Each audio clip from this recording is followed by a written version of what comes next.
Bon, bonsoir à tout le monde. Merci d'être venus si nombreux pour parler de notre émancipation, ce projet que nous conduisons depuis un certain nombre de millions d'années avec nos partenaires vivants, tous ensemble sur cette petite boule bleue, caillouteuse et pleine d'eau. Et ce soir, on va essayer d'aborder ensemble, à la fois dans une première partie, les problématiques liées à ce qui nous empêche de continuer la poursuite de notre émancipation, et en même temps en regardant comment nous pourrions, à travers ces entre guillemets problèmes, trouver une voie, un passage, une piste pour essayer de nouveau recommencer à progresser tous ensemble vers plus d'un côté de préservation des biens communs et de l'autre côté d'extension de nos libertés individuelles, qui sont les deux faces d'une même pièce que je ne sépare jamais, parce que ces deux pièces, ces deux faces forment vraiment ce que moi j'appelle l'émancipation. Alors pour ça, je commencerai par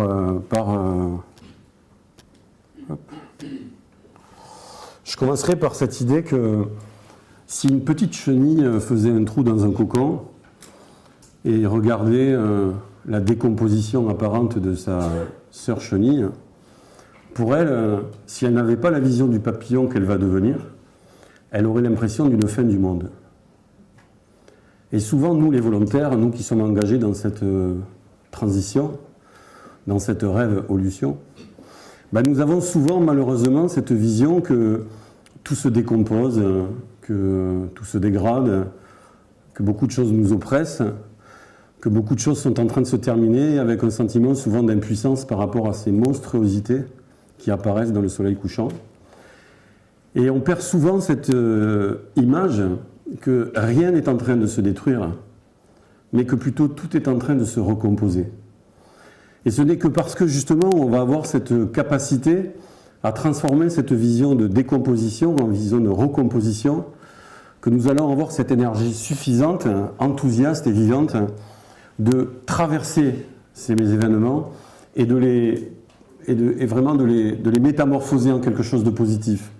C'est très important parce qu'il n'y a pas de possibilité de recomposition si on est dans cette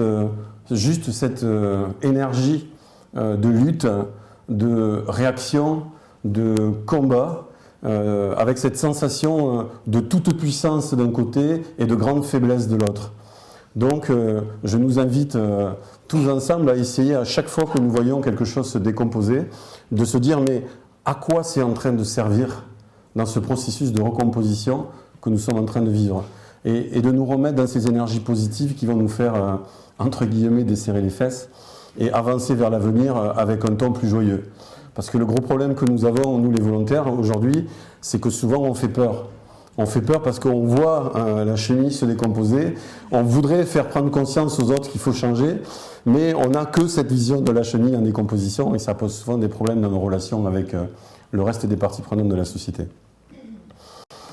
Alors pour ça, je voudrais revenir à la dernière décomposition-recomposition qui a eu lieu, en tout cas chez nous en France, c'était aux alentours de 1789.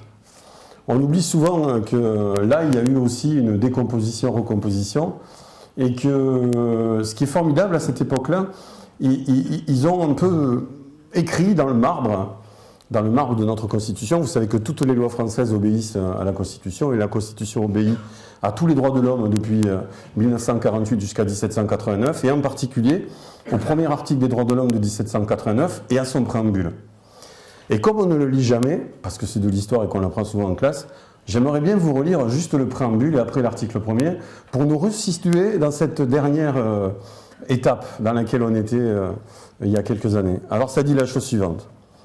Les représentants du peuple français, constitués en Assemblée nationale, considérant que l'ignorance, l'oubli et le mépris des droits de l'homme sont les seules causes des malheurs publics et de la corruption des gouvernements, ont résolu d'exposer dans une déclaration solennelle les droits naturels, inaliénables et sacrés de l'homme, afin que cette déclaration, constamment présente à tous les membres du corps social, leur rappelle sans cesse leurs droits et leurs devoirs, afin que les actes du pouvoir législatif et ceux du pouvoir exécutif, pouvant être à chaque instant comparés avec le but de toute institution politique, en soient plus respectés, afin que les réclamations des citoyens, fondées désormais sur des principes simples et incontestables, tournent toujours au maintien de la Constitution et du bonheur de tous.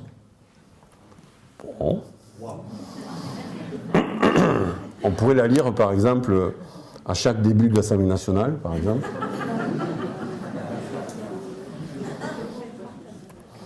Mais ils étaient allés plus loin parce qu'ils ont écrit juste après un article premier qui, quand même, vaut son pesant d'or. Alors, je vous le lis. La première phrase, on la connaît tous. Hein. Les hommes naissent libres et égaux en droit. C'est déjà pas mal. Hein. Mais la seconde, on ne la dit jamais. Je ne sais pas pourquoi. Les distinctions sociales sont fondées sur l'utilité commune. Les distinctions sociales sont fondées sur l'utilité commune.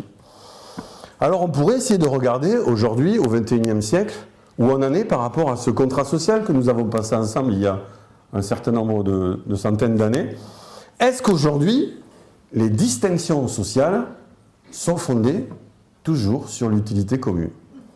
Bon, on va regarder quelques chiffres, je ne vais pas vous donner beaucoup de chiffres, mais quand même quelques-uns parce qu'ils sont essentiels, je trouve.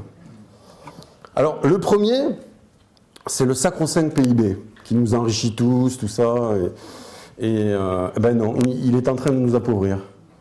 En fait, il y a un index qui s'appelle l'index de santé sociale qui fonctionne depuis 1959, qui traduit la corrélation qu'il y a entre la hausse du PIB, donc la croissance des richesses en monnaie, vendues en monnaie sur un marché, et 16 catégories d'indicateurs qui reprennent à peu près tous les éléments ou critères qu'on pourrait dire de développement humain. Là-dedans, vous allez retrouver la mortalité infantile, l'éducation, la santé.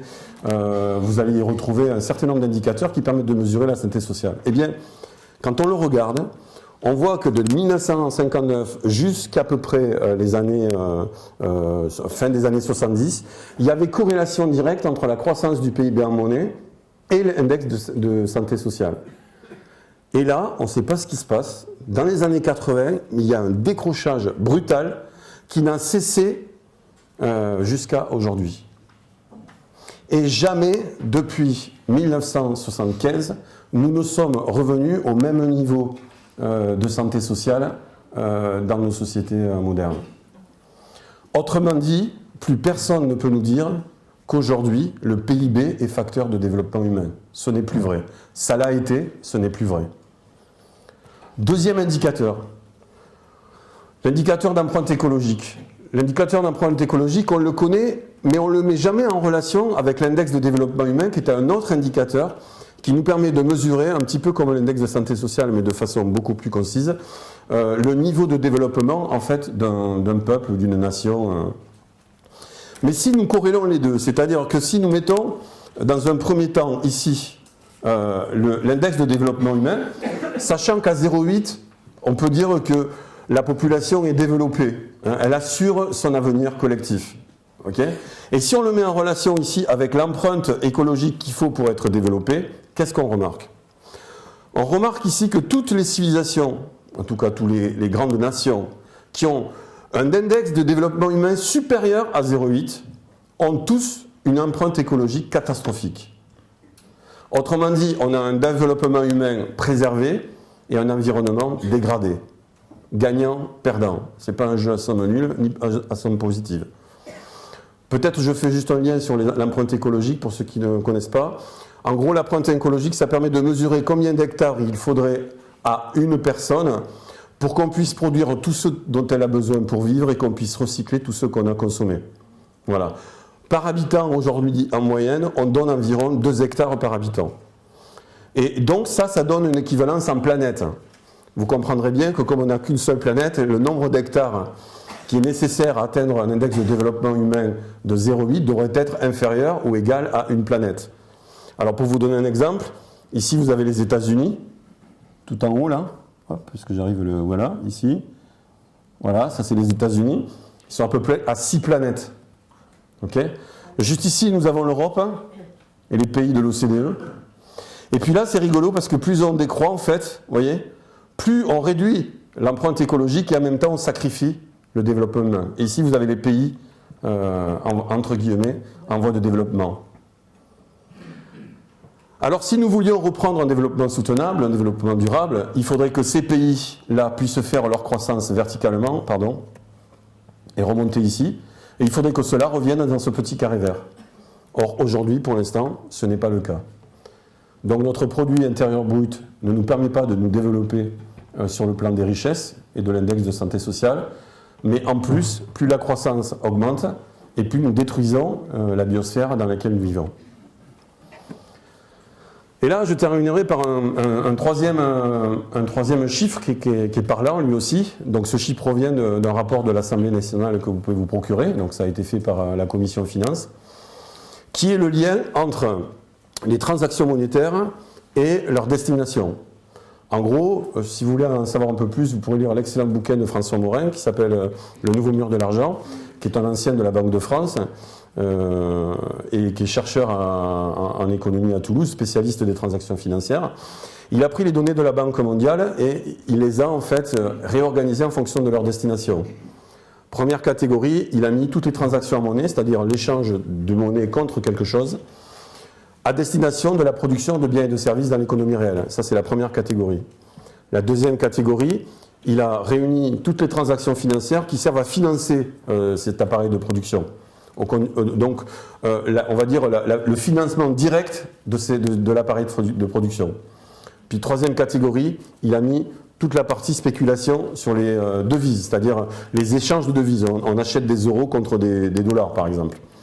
Alors ça, c'est nécessaire à l'économie. Quand on veut, par exemple, acheter une pièce d'usine qui est fabriquée aux États-Unis, eh bien, on va changer des euros contre des dollars pour pouvoir payer cette pièce en dollars.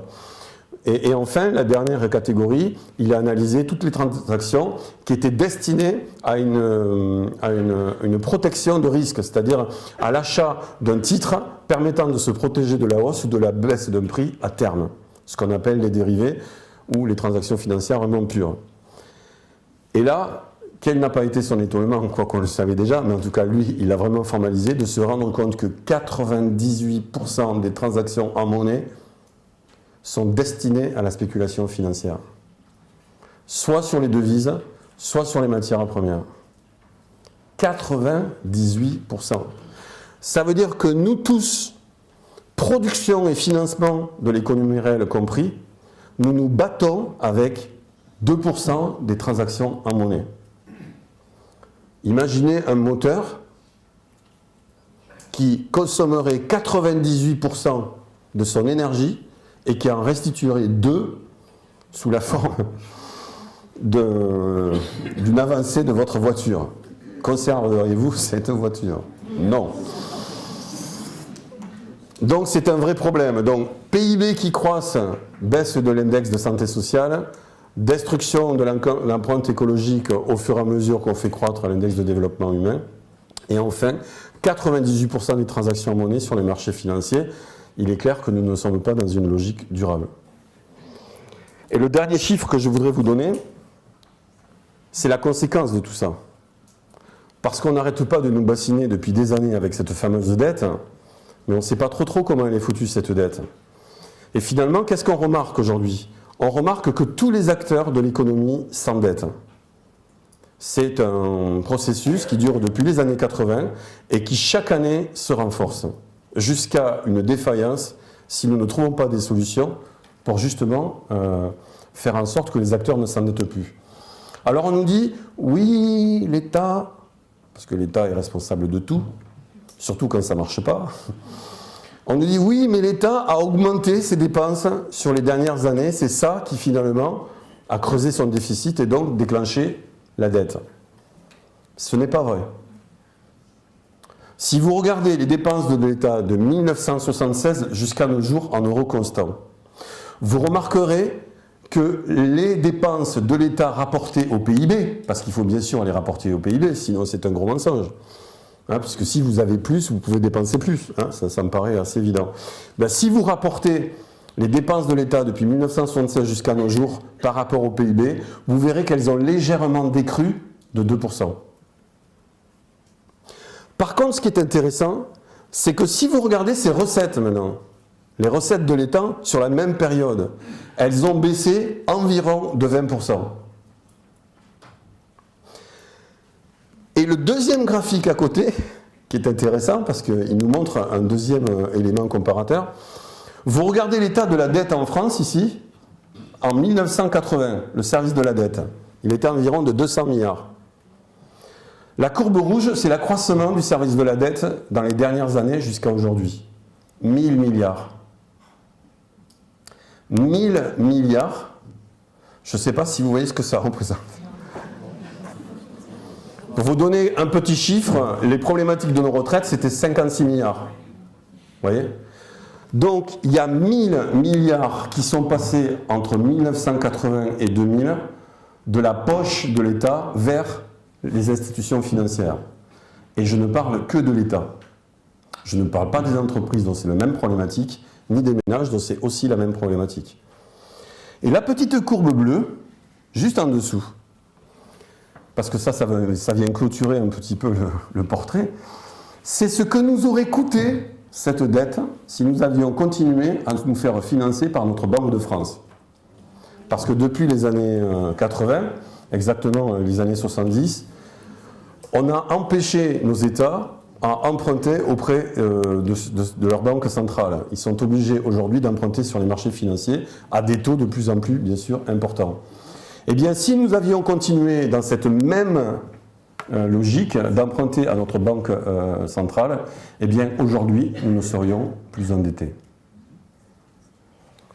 Dépenses constantes ou quasiment constantes, recettes qui décroît de 20%, augmentation de l'endettement, génération d'intérêts, service de la dette qui explose, et en même temps, impossible pour l'État de s'assurer un financement garanti par sa banque. On voit là qu'il y a vraiment des problèmes qui sont structurels et qui aujourd'hui causent cette décomposition accélérée de notre société. Alors, comment on fait ? Parce que tout ça, en fait, prépare quelque chose de nouveau, et là est la bonne nouvelle. Si nous voulons reprendre le chemin de notre émancipation, la première chose que nous allons devoir faire, c'est remettre notre appareil de production au service de la production vitale des habitants. Nous ne pouvons pas continuer à produire des biens et des services qui ne sont pas corrélés à minima, je ne dis pas tous, mais à minima avec les besoins de la population. Il ne faut pas être un prophète pour s'imaginer que si on continue à ne pas produire ce dont les citoyens ont besoin, on va aller vers des déflagrations sociales de plus en plus importantes et donc à une rupture de notre contrat social, de notre cohésion sociale. Donc, nous devons collectivement remettre en ordre de marche notre appareil de production pour qu'en priorité, il satisfasse les besoins fondamentaux des citoyens.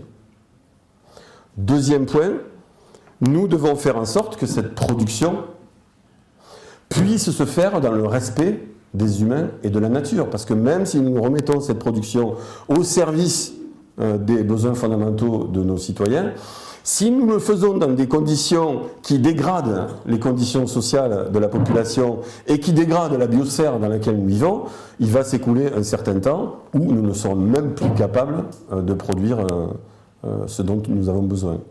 Et donc nous devons corréler production et ce qu'on appelle en économie la réintégration des externalités négatives. Alors ce n'est pas un gros mot, mais c'est quelque chose dont il faut connaître parce que vous allez voir que ça va vous simplifier beaucoup de relations avec nos amis entrepreneurs que j'aime beaucoup et qui, certains, essayent justement de réintégrer ces externalités. Alors en fait, c'est quoi les externalités négatives ? C'est quand je fais, par exemple, un produit. Prenons par exemple une paire de chaussettes en France.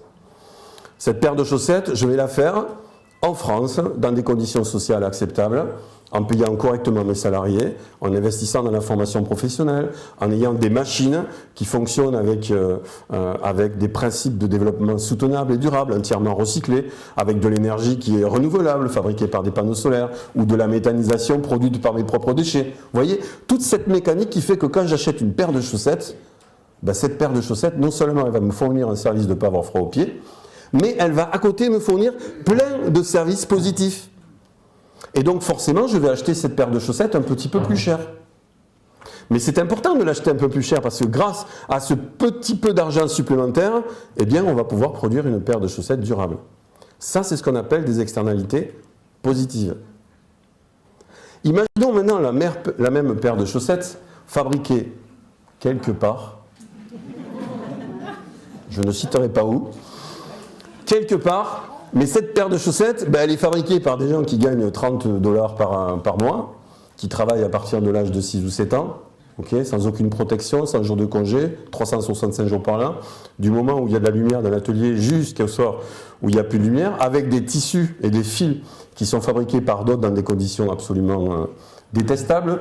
L'eau, bien entendu, est totalement polluée par les déchets des différents composants qui vont colorer ces chaussettes. Bien sûr, pas d'école, pas de santé publique, enfin bon, bref, je vous la passe.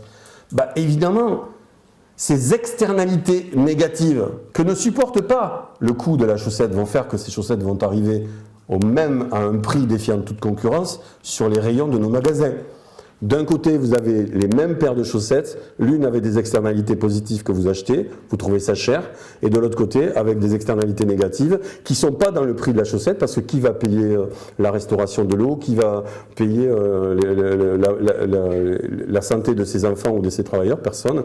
Et donc, à ce moment-là, vous avez deux produits identiques qui chacun ont des externalités négatives d'un côté et positives de l'autre. Donc, c'est extrêmement important que même si nous remettons la production au service des citoyens en produisant ce dont ils ont besoin, nous sommes dans l'obligation progressive de réintégrer d'un côté l'externalité positive de ces premières chaussettes et de l'autre l'externalité négative de ces deuxièmes.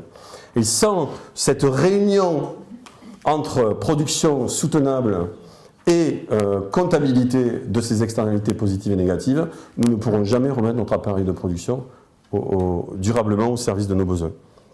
Pour ça, il faut franchir un deuxième pas. Il faut que nos moyens d'échange deviennent équitables. C'est quoi les moyens d'échange? Les moyens d'échange sont composés de deux grandes parties. Les canaux qui permettent d'acheminer la production du producteur vers le consommateur, ce qu'on appelle les réseaux de distribution. Et il nous faut ensuite de la monnaie, c'est-à-dire des moyens d'échange monétaire pour justement acheter les produits dont nous avons besoin. Alors évidemment, si vous avez un canal de distribution qui fait 25 000 km, c'est à peu près le nombre de kilomètres que fait un pot de yaourt pour arriver sur votre table. Vous savez, le truc à la petite fleur, là, c'est vachement joli. Bon, si vous faites 25 000 km pour amener un pot de yaourt sur votre table, et c'est sûr qu'il va y avoir un problème à terme, c'est pas possible autrement. D'autant plus que vous avez un super fermier juste à côté, que vous ne connaissez pas, qui fait de super yaourts à juste 1 km de votre maison. Mais vous ne le savez pas parce que vous n'êtes pas connecté à lui par un réseau de distribution. Et vous savez pourquoi? 80% du réseau de distribution appartient à des multinationales et se font dans les grandes surfaces. Évidemment, c'est super facile, vous arrivez avec votre voiture, vous vous garez, vous sortez votre caddie et vous ressortez, que là, vous rentrez, et puis vous rentrez à la maison. Vous ne vous préoccupez pas des externalités négatives, parce qu'il y en a un paquet là. Voilà. Donc, il nous faut raccourcir les réseaux de distribution jusqu'à arriver à plaquer la production sur la consommation, de telle façon à ce que nous maîtrisions totalement les externalités positives et négatives de ces canaux de distribution. Mais ce ne sera pas suffisant. Il faut aussi que les moyens d'échange qui circulent entre les producteurs et les consommateurs deviennent équitables. Et là, nous rentrons dans ce qu'on appelle les monnaies citoyennes. C'est quoi cette bête? Les monnaies citoyennes, c'est un petit peu comme un label que vous mettriez sur votre pièce et votre billet. Et sur ce label, il y aurait écrit « Ce billet provient d'acteurs respectueux des humains et de la nature et ne pourra aller que vers des acteurs respectueux des humains et de la nature. » Une sorte de label. Vous voyez ? Et ce qui est bien dans ce label, c'est qu'en faisant ceci, vous savez quand vous le prenez d'où vient cet argent et vous savez quand vous le donnez où c'est qu'il va. Mes amis décroissants souvent me disent quand on a des interventions, oui mais je ne vais pas me faire chier à utiliser des monnaies citoyennes parce que moi j'achète tous mes produits juste à côté de chez moi, chez Pierre qui fait le fromage, chez Jacques qui fait le poulet, voyez, et finalement moi j'alimente l'économie locale. C'est pas vrai. D'où vient la monnaie qu'il a tirée de son portefeuille? Il ne sait pas. Ça a pu faire travailler juste quelques mois plus tôt, la plus grosse des multinationales qui déteste. Il ne peut pas savoir d'où vient sa monnaie. Et qu'est-ce qu'il va faire le petit Paul ou le petit Jacques quand il aura trop de monnaie dans son tiroir caisse? Il va aller la déposer sur son compte en banque parce qu'il faudra qu'il la dépose. Et là, il n'aura plus aucune façon de savoir où va cette monnaie. À chaque fois que quelqu'un dépose 1 euro sur un compte commercial d'une banque classique, cet euro va être démultiplié par 12 pour faire du crédit. Et 98% de ce crédit va partir sur les marchés financiers.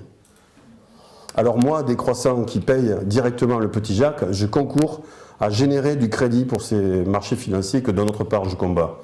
La seule façon, parce qu'il faut continuer à faire ça, la seule façon de faire ça correctement, c'est d'apposer un label sur mon billet de banque. Faire en sorte que ce label empêche celui qui le reçoit de le déposer sur un compte en banque classique, ou s'il le fait, il aura une taxe qui fera en sorte qu'il aura du mal à le faire, ou en tout cas à le faire beaucoup.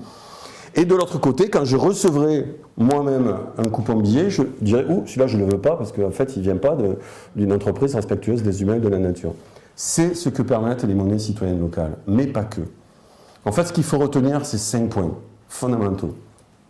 Premier point, quand vous utilisez une monnaie citoyenne locale, vous allez prendre des euros à une banque commerciale et les déposer sur un compte épargne éthique. Qu'est-ce qui se passe en faisant ça? C'est un geste vraiment révolutionnaire. Vous divisez par 12 la capacité de crédit des banques non éthiques et vous multipliez par 12 la capacité de crédit des banques éthiques. Effet levier, 24. Je ne connais pas beaucoup d'actions citoyennes aujourd'hui qui nous permettent de multiplier par 24 l'orientation vers la société qu'on désire de tout notre cœur.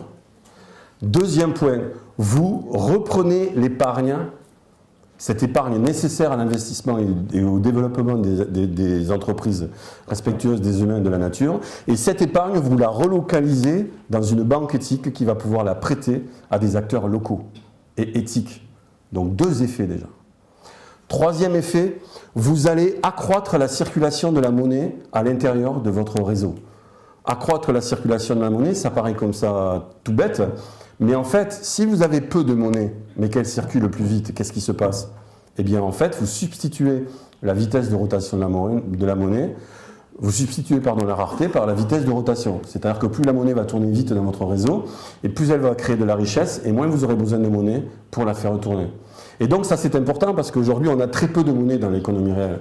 Et donc si nos monnaies tournent plus vite dans le réseau, eh bien on aura la capacité de créer beaucoup plus de richesses respectueuses des humains et de la nature. Et ça, c'est fait parce que sur les monnaies citoyennes, il y a une petite fonte. C'est-à-dire que tous les 3 mois, si vous n'avez pas utilisé votre coupon billet, hop, on vous fait une petite taxe. En vous disant, attention, la monnaie, ça sert à circuler, ça ne sert pas à rester dans la poche. Et si vous voulez épargner, vous gardez des euros. Et donc ça va activer, en fait, activer la circulation de la monnaie, activer la circulation des richesses entre acteurs respectueux des humains et de la nature. Et donc, vous allez redévelopper une économie locale éthique. Mais ce n'est pas tout. En 4, qu'est-ce qu'elle va faire, cette monnaie? Eh bien, elle va aussi réorienter le PIB. Pourquoi? Parce que vous allez agréer des acteurs dans ce réseau qui sont respectueux des humains et de la nature. Et en agréant ces entreprises, vous allez conditionner qu'est-ce que vous allez pouvoir produire avec cette monnaie. Et donc, vous avez donc un 4e effet qui est celui de transformer progressivement la production dans votre territoire de vie pour qu'elle soit au service des humains et de la nature. Et 5e effet, et dernier des monnaies citoyennes locales, c'est que vous allez relocaliser la gouvernance de la monnaie. Comment? Les monnaies citoyennes locales, généralement, fonctionnent avec ce qu'on appelle des comités locaux d'agrément. Ces comités locaux d'agrément comprennent toutes les parties prenantes de l'économie locale.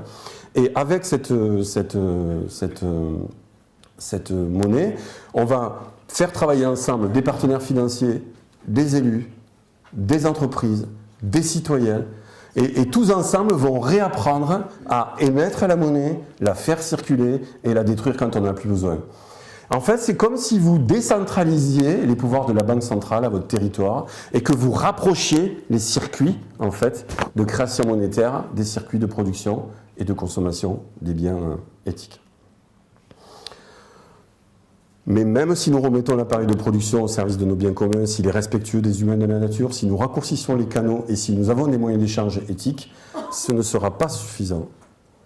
Parce que le gros problème de notre économie, c'est la fluctuation des revenus par habitant. Vous avez vu tout à l'heure que 98% des revenus se trouvent sur les marchés financiers à travers des transactions monétaires et seulement 2% dans l'économie réelle. D'autre part, une chose est sûre aujourd'hui, c'est qu'ensemble, nous produisons beaucoup plus que ce que nous avions besoin. Et ce n'est pas parce qu'aujourd'hui, nous sommes moins nombreux à produire ce dont nous avons besoin que nous pouvons tous participer à la production de ces biens et ces services, parce qu'on n'a pas besoin d'être tous à produire ce dont on a besoin. Et donc, il y a de plus en plus d'acteurs économiques qui sont écartés parce qu'ils n'arrivent pas à trouver d'emploi marchand. Et ça, c'est un vrai problème.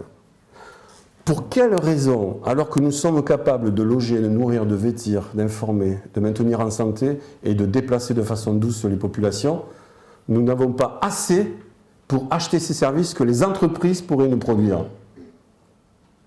Eh bien, nous, au Mouvement français pour un revenu de base, qui s'est créé il y a 3 ans pour instaurer un revenu de base inconditionnel pour tous les citoyens, nous souhaitons que soit instauré pour tous les citoyens de leur naissance à leur mort, un revenu qui soit inconditionnel, c'est-à-dire un revenu qu'il n'est pas nécessaire de gagner par une activité marchande, mais qui est contre-garanti par la production collective de la nation. 2, nous voulons que ce revenu soit individuel, qu'il ne soit pas lié à une famille, mais à un individu. Parce que tous les individus ont le droit à un revenu d'existence à partir du moment où ils commencent à respirer. 3, nous voulons que ce revenu soit versé de la naissance à la mort. De ma première expiration à ma dernière expiration, j'ai un revenu pour exister. Pas parce que je travaille, parce que j'existe. C'est tout. Il n'y a pas d'autre raison. Tu n'avais qu'à pas me faire venir si tu ne veux pas de moi. Moi, j'ai rien demandé. Hein. Vous imaginez, vous invitez un mec à la maison, le mec, il arrive et... Oh, mais tout est crade. Puis vous lui dites, bon, ben, on va manger maintenant, mais avant, tu me fais les carreaux, s'il te plaît.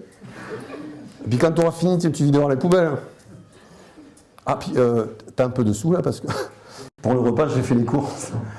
Non, ça s'appelle pas un ami, ça s'appelle, je sais pas, enfin, mais en tout cas, c'est pas un ami. Eh ben, c'est un peu comme ça qu'on traite nos enfants aujourd'hui, hein, collectivement.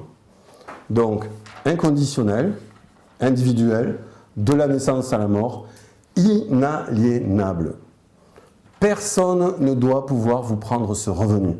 Même si vous êtes couvert de dettes, vous êtes en prison, vous aurez toujours ce revenu qui vous permettra d'exister. Et le dernier point, cumulable. Cumulable avec n'importe quelle autre activité. Ce qui vous permettrait de choisir une activité indépendamment de savoir si elle va vous rapporter de la monnaie, mais simplement parce que vous avez envie et que vous désirez la faire. Alors vous allez me dire, mais ça va coûter très très cher. Je vous rappelle que le sauvetage des banques américaines, c'est 270 milliards en une semaine. Hein. Je referme la parenthèse. Bon, déjà, premier point, j'ai une bonne nouvelle, le revenu de base, il existe déjà. Mais il est distribué de façon conditionnelle. Il y a 152 mesures différentes en France pour toucher une allocation. Je mets au défi le plus super, le fonctionnaire le plus compétent de France de me les réciter une par une avec leurs conditions et leurs critères. Il ne pourra pas. C'est une jungle absolument abominable. On ne sait même plus comment ça fonctionne. Il faut que des contrôleurs contrôlent des contrôleurs qui contrôlent des contrôleurs qui viennent chez vous pour savoir exactement combien, avec qui vous couchez. Hein, c'est le cas du RSA. Non mais c'est pas des barres. Hein. Le RSA, on vous demande en fonction de savoir avec qui vous couchez. Parce que si vous couchez avec quelqu'un, vous avez droit à moins. C'est normal. Vous comprenez, Donc ces 152 mesures, en fait, eh bien, si on les comprimait en une seule et qu'on les donnait à tous les citoyens français, ça ferait 450 € pour les adultes et 225 € pour les enfants. Vous voyez, il n'y a même pas d'augmentation d'impôt à faire, ça marche déjà, il faut juste le décider. Est-ce qu'on est prêt à décider qu'en France, aujourd'hui, au XXIe siècle, et j'espère un jour dans le monde, on dira, tu viens de naître, jusqu'à ta mort, tu as un revenu. Parce que nous, on ne veut pas que tu sois en situation de misère dans un pays d'abondance. Mais 450 €, ce n'est pas suffisant. 450 €, ça commence à parler, mais pour que vraiment ça fonctionne, il faudrait le monter à 830 €. 830 € minimum, c'est-à-dire 1 € de plus que le seuil de pauvreté. Comment on fait pour passer de 450 € à 830 €? Et vous allez voir que tout se tient. Eh bien, on va utiliser la création monétaire. Parce qu'aujourd'hui, si vous prenez la création monétaire créée chaque année en Europe, que vous la divisez par le nombre de citoyens européens, vous arrivez à 430 € par citoyen. Sauf que cette masse de monnaie, elle est concentrée sur quelques acteurs financiers qui, eux, vont s'en servir pour alimenter les marchés financiers. Eh bien, nous, on dit que le rôle du banquier, que j'aime beaucoup, qui fait beaucoup de travail, hein, attention, vous ne m'entendrez jamais dire qu'on n'a pas besoin de banquiers, nous avons besoin de banquiers, mais qui gèrent notre épargne, pas la création monétaire. Quand ils faisaient ça, il n'y avait pas de problème. Dans les années 80, il y avait très peu de dérivés, parce qu'ils jouaient avec leur argent. C'est vachement... Ils font gaffe quand c'est leur argent. Mais maintenant, ils sont gavés de crédit, donc ils font ce qu'ils veulent. Donc nous, ce qu'on veut, c'est supprimer la création monétaire à la fois à l'État et aux institutions financières privées. Et la seule façon de créer de la monnaie, ce sera par un revenu de base inconditionnel. C'est-à-dire que chaque citoyen, tous les mois, se verra doté de la part de création monétaire qui est nécessaire à l'économie, directement sur son compte en banque. Et là, ça nous ferait un revenu de 830 € par mois. Alors, c'est pas non plus, on ne fait pas le tour de la planète avec, mais je peux vous dire que 830 €, c'est le revenu de base que j'ai aujourd'hui, suite aux décisions que j'ai prises. Eh bien, on peut quand même vivre. On peut quand même vivre. Oh, on ne peut pas faire la fête, mais on peut quand même vivre. Mais regardez tout ce que ça changerait, 830 €, si en plus on les versait en monnaie citoyenne locale.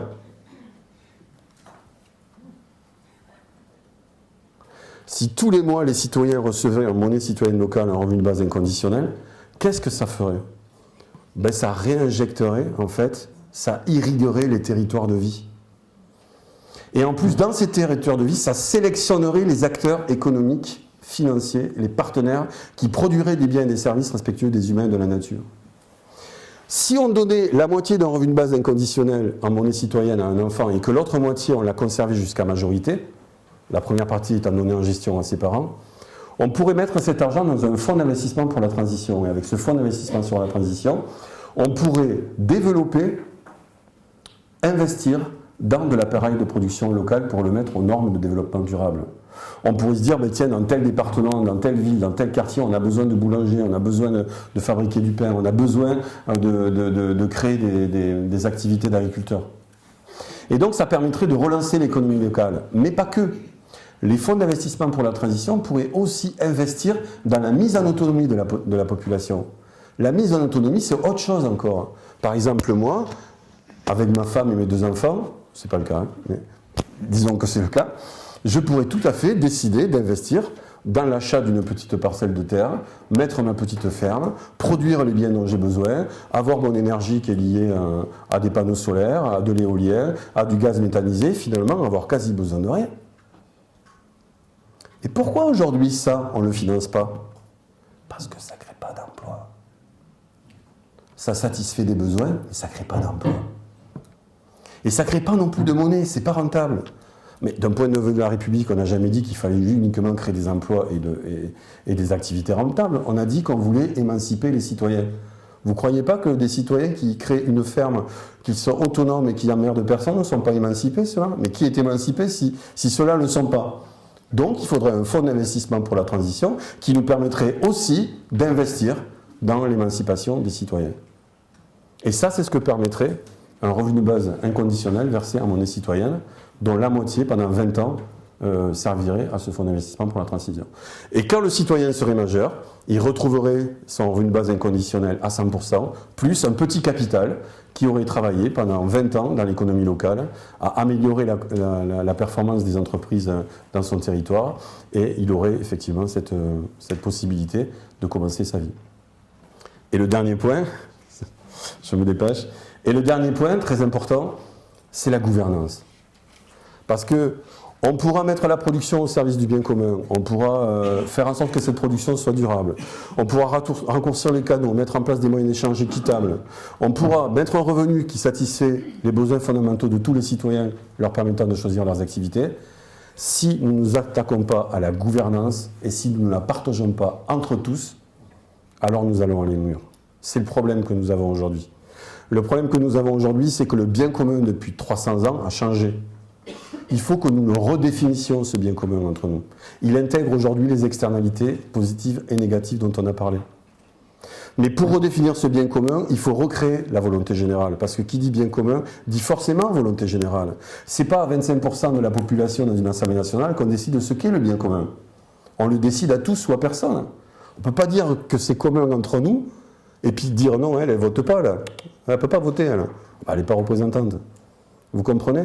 Nous avons tous le droit, c'est écrit dans les droits de l'homme de 1789, de participer à l'édification de la loi.